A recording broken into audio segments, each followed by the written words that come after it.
Hi, everyone. Oh, you hear me loud and clear. Wonderful. I'm Maryam. I'm co-founder of the Water Protocol. Today, like Omar said, I'm really going to talk to you about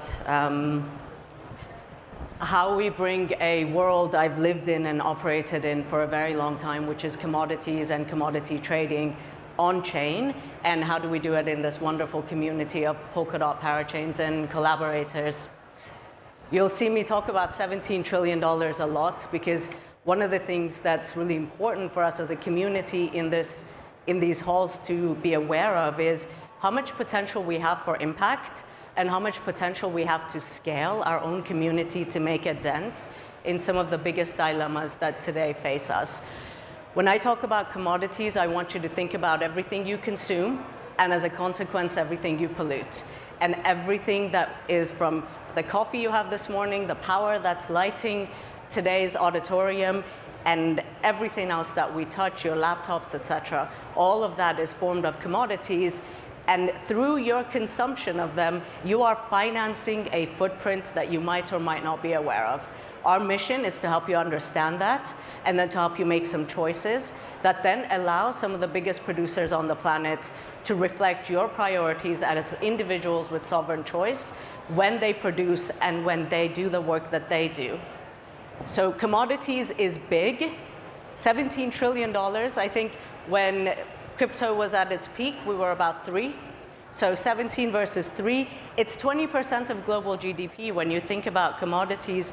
But even more important, every other part of our economy relies on commodities. And so you can see what happens when war, for example, changes the dynamics of geopolitical relationships and commodities go up. Suddenly our whole economy hits all sorts of brick walls. All of that's great, but our relationship with what we consume and these resources is broken. There's a whole bunch of dilemmas, and any of you who have spent your time, like I have, thinking about commodities and resources and sustainability, you'll know many of them. I only want to touch on a few for you. The first and the most important one, which I think is one of the most defining dilemmas of our time, is the inescapable footprint that comes with everything we consume.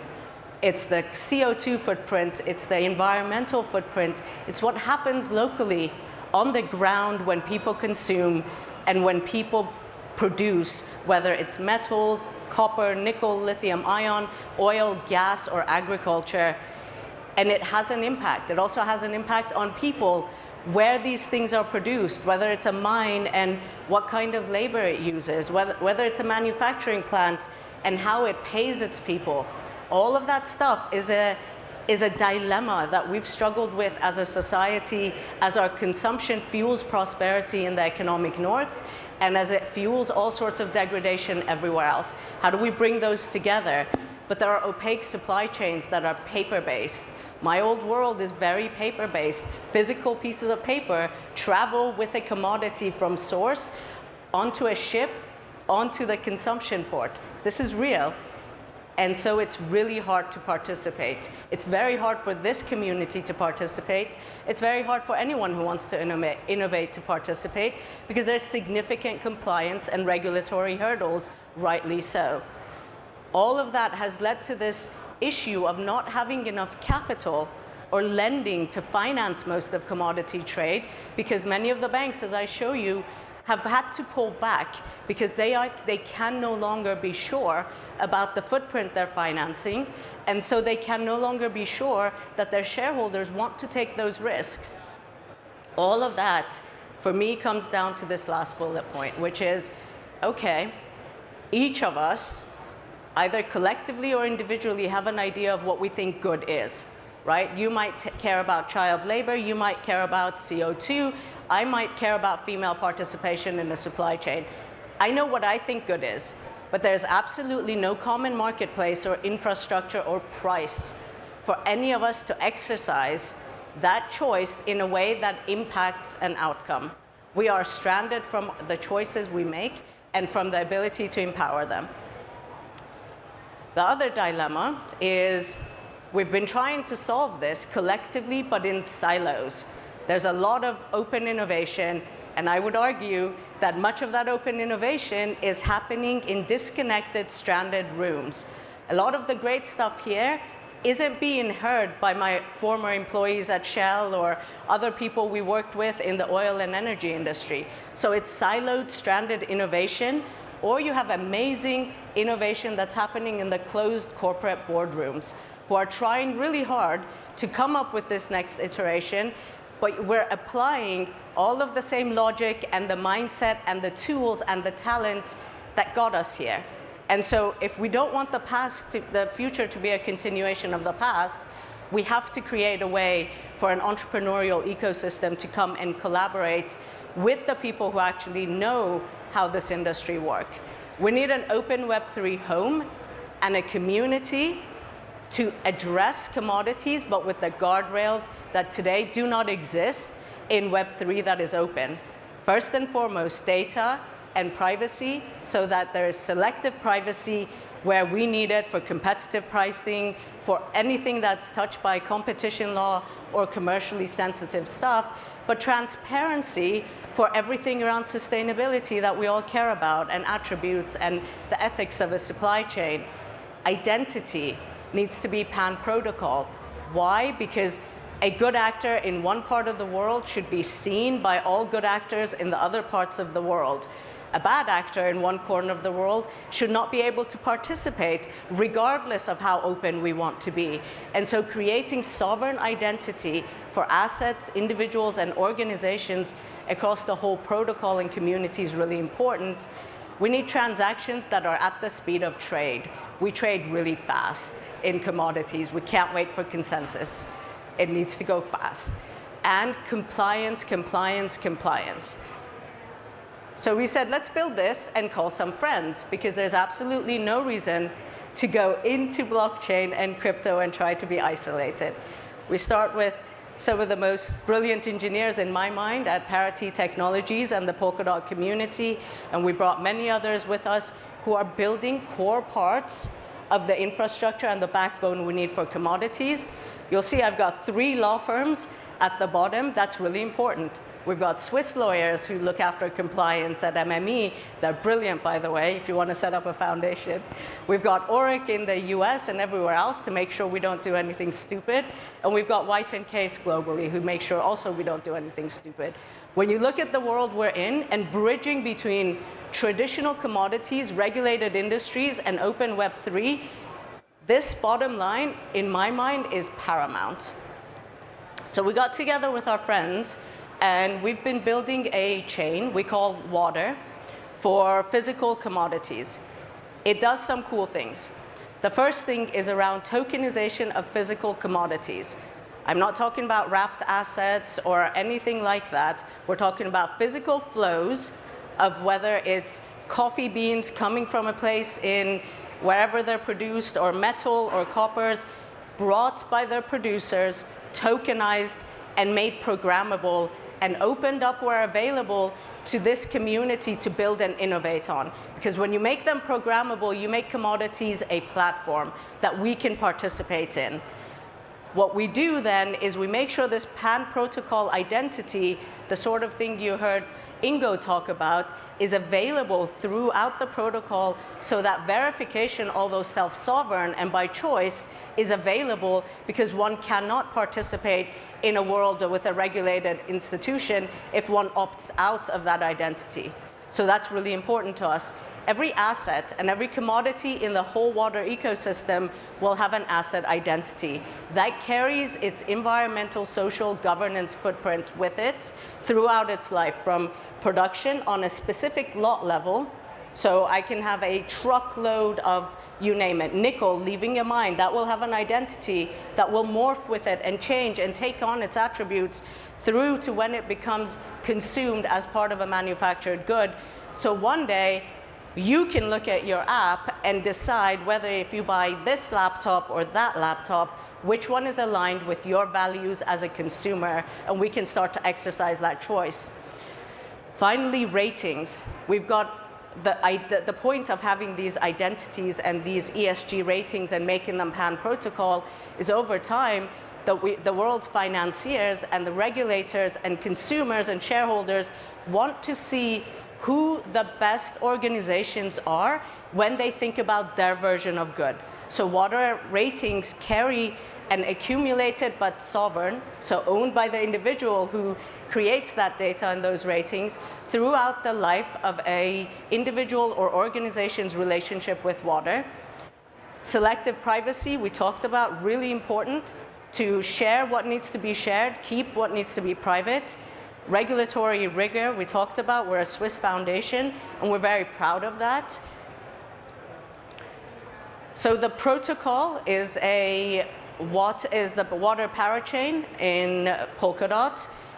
We are also working with lots of partners globally to create what we believe is the backbone infrastructure, not just to bring commodities on chain, but to really duplicate the real world version of end-to-end production to consumption, to trade and financing of real world commodities. In our version of the world, you get to a two-tier version of commodities in the future. One version is the plain vanilla stuff that's commoditized. You go on an exchange in the real world and buy it. You have no idea what happened. If there's child labor, slave labor, you just won't know. And there's a second tier, which is probably 5 or 10% of commodities, where the consumers care and the producers care, and that elevated class of commodities is not a commodity. It is not fungible with the stuff that's dirty and living in the real world today.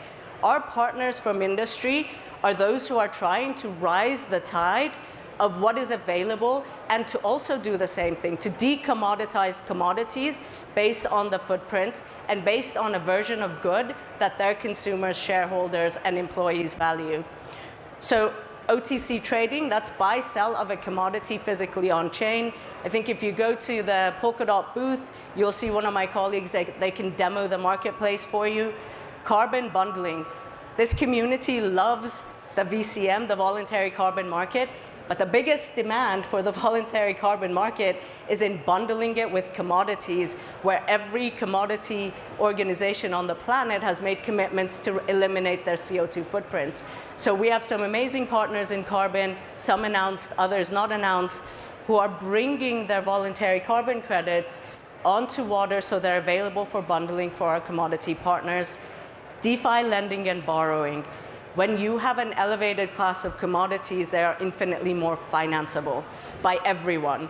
And so creating an environment of clean money that's KYC'd and meets the requirements of the borrowers, but making the attribute data and the compliance data available immediately and seamlessly creates the opportunity to eliminate some of this trade finance gap, or at least let the financiers choose who they want to finance. And with one of our partners, Trovio, we are going through the process of building what we call the common market infrastructure, which is a regulated, tokenized commodity exchange that I think is going to revolutionize how we do all of this. We see this as the backbone. We see it as the infrastructure, planting the seeds, but we want the community to come around us and build everything else that they know is going to change the game. So we're just watering the seeds a little bit, and we need you to do the rest.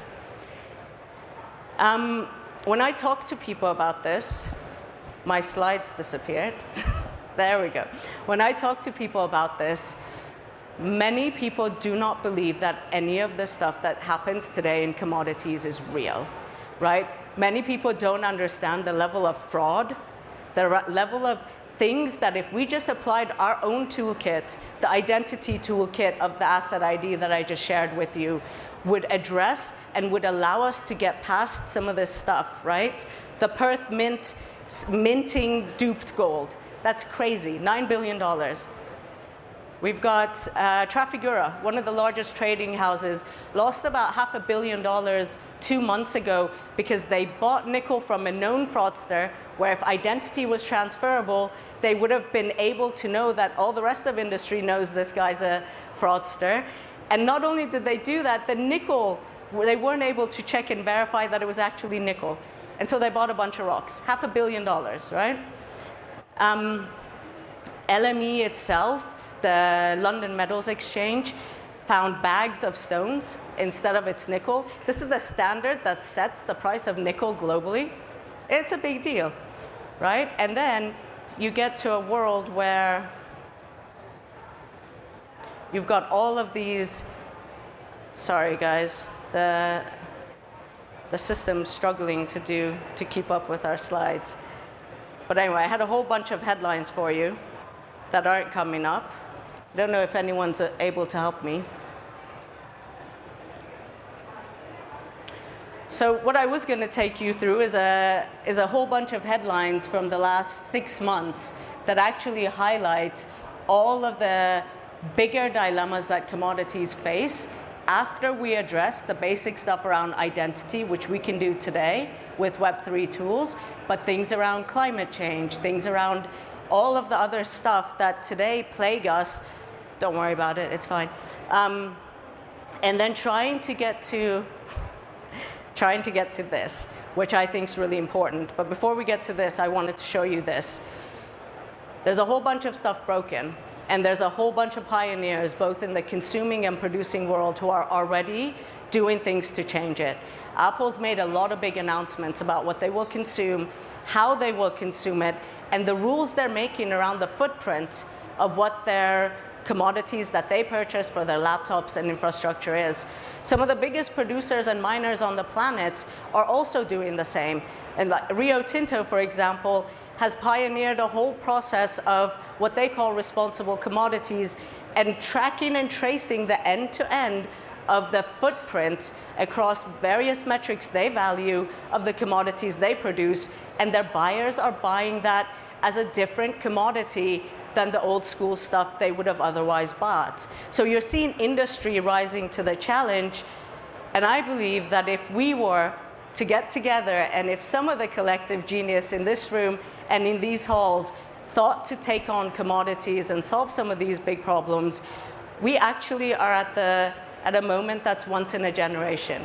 Not only can we tackle some of the stuff that our children are going to have to live with and inherit, but we can actually monetize them alongside the giants who've created these supply chains that we can build with and are showing up to participate with you. So my biggest ask is join us. Come be part of our community, come build with us, come grow with us, and let's do something really big together. Thank you.